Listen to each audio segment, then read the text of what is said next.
तुझे भगवंत आहे रे, आधी दर्शन तू घ्यावे ते, जन्म देणाऱ्या आई बापा, माणसा जाणून तू घे.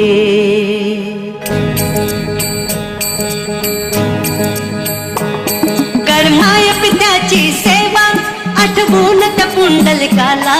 कर्माय पित्याची सेवा, आठवून त्या पुंडलिकाला. चुकवू नको रे कधी माणसा तुझ्यात आई बापाला. चुकवू नको रे कधी माणसा तुझ्यात आई बापाला.